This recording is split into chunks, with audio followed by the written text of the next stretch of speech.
Well, hi everybody. I'm glad to be back with this next lesson for you. I've been thinking a lot about um, what to talk about. And over the past, several months, but more specifically, the last week or so, I've caught glimpses of people that I know are either in the spiritual work, metaphysical work, energy work, those of us that are open and aware to finer vibrations. And they seem to be really uh, having a hard time with the situation that our country and our world is in right now. There are a lot of things that are upsetting people. We get drawn into the situation, um, so much so that all we do is watch the negativity that's on television. I can remember years ago actually throwing our television out the front door.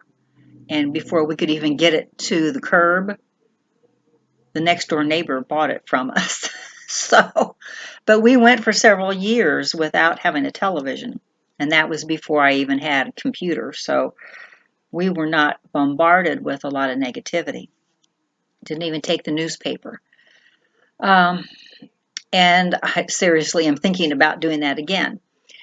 But how do you deal with it? Right now, it seems like we're so ingrained in a lot of media coverage from all angles. I mean, we have cell phones, we're on internet all the time, we're on social media, we have different networks on television that are constantly news oriented.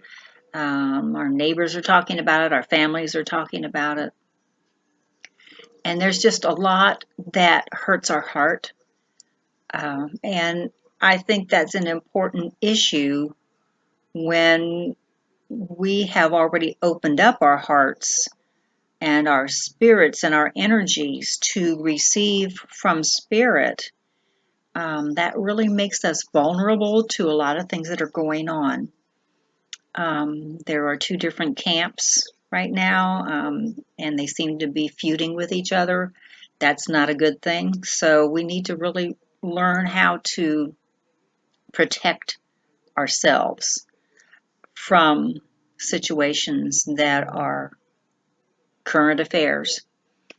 Um, so I thought maybe I would spend a little time helping, maybe giving you a few exercises or samples of things to try. Um, and I'm going to include a guided meditation um, on how to protect your heart. So we'll talk about a couple things during the lesson here. First of all, I think it's important that we become aware of what we're doing in the day. You know, what are we thinking about when we first wake up? Um, how does that affect us the rest of the day? Do we run to the computer and check out the news headlines? Or do we sit quietly and meditate for 5 minutes? Or do we take a nice shower and sing while we're in the shower? You know, singing is probably one of the best uh, exercises to lift your spirits and push away any negative energies, because there's nothing you can do but hold positive vibrations when you're singing. And one of the best songs I know, and I won't sing it, I probably have talked about this before. Oh, what a beautiful morning. Oh, what a beautiful day. I have a wonderful feeling. Everything's going my way. There's a bright sunny. Well, anyway, I'm not going to go into that. But um, I think I've forgotten the rest of the words anyway, so you're in luck. But think of a song that makes you happy, even if it's "Don't Worry, Be Happy." You know, um, when I'm really in the dumps and they can't seem to get out of it, I put on the Funkadelics from the 70s. That just makes me move and makes me open my energy flow again. So pay attention to what you're doing the first thing when you get up in the morning, because that will set the pattern for the day. One thing you can do also when you get up is to see, well, you can do this when you go to bed too. It's good to do both times. Pay attention to your aura. And you don't have to see it to understand what you're going to be doing. You can pretend what your aura looks or feels like. You can stand in the mirror, or you can just imagine yourself in, in your mind. Maybe even as you're waking up in the morning, when you have that kind of drowsy, dreamy state, see yourself and the aura around you. And just see it from the very top where it starts, where the thickness of it is, the bright, shiny part. And just see a sieve or a colander, those dome-type colanders like you use for salads. See a sieve coming down over your head and clearing it and cleaning it, and or you could use some gauze, or like coffee filters. There's a lot of different ways that we can clear things or strain things. So just think of something that coffee filter and that. Okay, not too many people even use coffee filters anymore, but the sieve idea, the colander, seeing it come up over your head, and it can expand and get bigger and fall over your shoulders, and you see the aura clearing out. And as you go down, it just all gets pushed into the earth.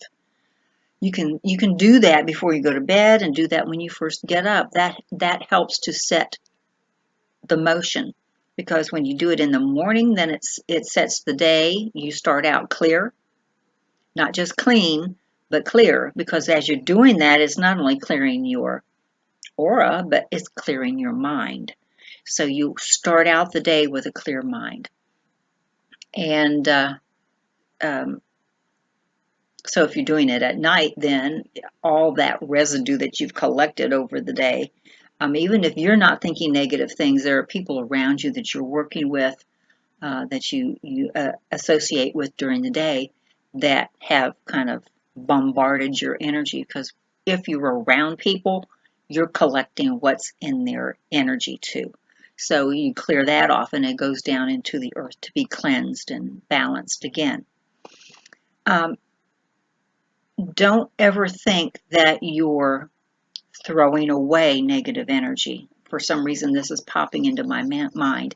Don't feel like you're going to grab some negative stuff and just toss it away, because it doesn't go away. It may fly off into another area around you, but it may catch up on somebody else. So you don't want to throw away anything. You want to transmute it or clear it. There's also a way of, this is a really good thing to do at night, as you're getting ready for bed or just dropping off to sleep. See yourself grounding into the Mother Earth, like your feet are growing roots from it, like a tree, and you're wrapping the roots around the center of the earth. And there is, as you breathe in, then a real positive energy from Mother comes up and over you, and it creates a crystalline tower, not tower, but cylinder around you. And anything that's in that cylinder is transmuted into positive energy again. So whatever you've experienced during the day, even if you've had an argument with somebody, a coworker or a boss, or the guy that's driving too fast, passing you, those thoughts are experienced, yes, but they can be transmuted into positive energy again. So don't try to throw out anything, but transmute it into positive energy.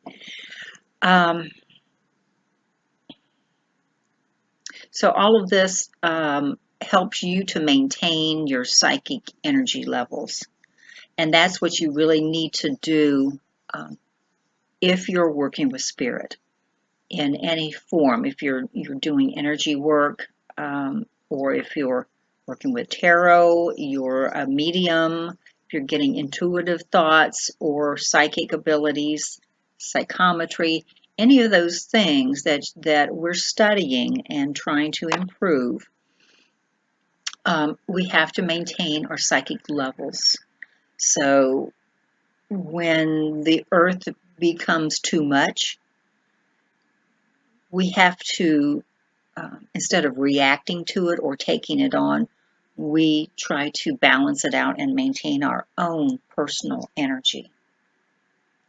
You know, when it comes down to it, there's nothing anybody else can do for you. You have to take care of yourself. You know, this idea of self-responsibility is really, really big to me right now. Too many people are trying to blame other people, other events, other circumstances. We all choose to be in a certain situation for whatever reason, however it comes up, whether you think it's your fault or not, or if you think you've made that choice or not, it's there. You're part of it now.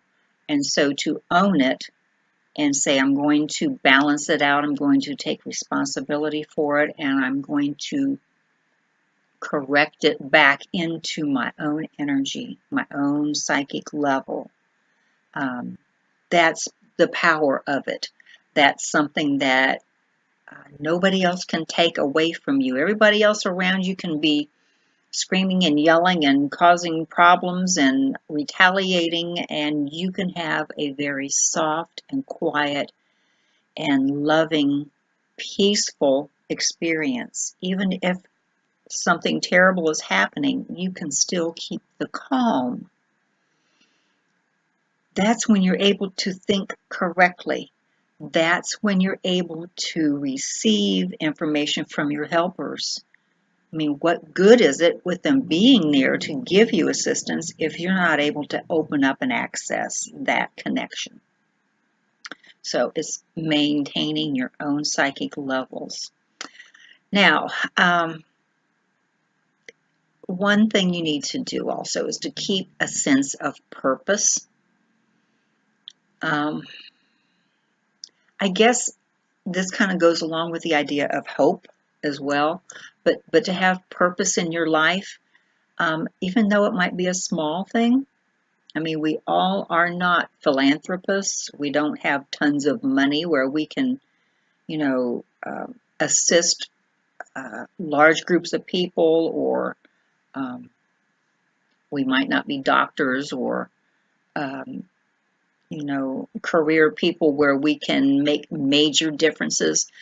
But if we have a sense of purpose in our lives, even if it's to bring a smile to someone on the street, then that's an important thing. Don't let somebody take your purpose away from you. I can remember walking downtown one day, and I was on my way to my alteration shop that I had at the time, and it was on a three-way street. I mean, not a three-way, but a three-lane street downtown. And I was walking on the sidewalk, and I saw this car come up to the light, and a teenager, or at least a young adult female, was driving, and her father was on the side in the passenger seat. And you could hear him yelling and shaking his finger at her, and she's rolling her eyes. You know, I have done a lot of eye rolls in my time. And she glanced into her side view mirror and saw me. And I smiled at her and winked. I just kept on going. but I feel like I gave her power back to her. I allowed her to, get more into the moment of who she was and that she had control over how she felt. Um, there was a story, and I don't know the details of it, but it was about um, a concentration camp person. He was writing a book, and he said that those that had some intention or purpose in their lives were the ones that survived in these concentration camps. The ones that gave up hope, gave up intention, gave up their purpose, they withered and died. So there's a very big energy that holds you in who you are, keeps your, like I said before, your spirit energy level. You have control of that. Okay, something that you can do during the day, like I told you, we're being bombarded by all this negativity. And one thing you might be able to do is to pay attention to your third eye. This kind of wakes up everything. And if you just lightly feel along the middle there, you can actually sense a small indentation. There's this little dip right there, and that's where the third eye is. And if you go and circle it very lightly, very slowly in a clockwise position, and that would be clockwise for yourself, not necessarily how it looks on the video, because I don't know how that's going to turn out. But as you're looking at your hand going in a clockwise position, that tunes up everything there. That allows you to see things more the way they truly are, not necessarily how society wants you to think, or the media wants you to think, or what's happening in different situations over the world, or even in your family. I mean, if you're having issues in your family or extended family and there's a lot of tension and stress, just take a few minutes and see clearly. See clearly. This is not necessarily to get in contact with your guides, but it's to open up your own innate ability to see things the way they truly are. So that, I can remember, especially when I was doing readings at expos, and there'd be a lot of noise and just, everybody making crazy energy, and I mean, there's just crazy energy in those places anyway.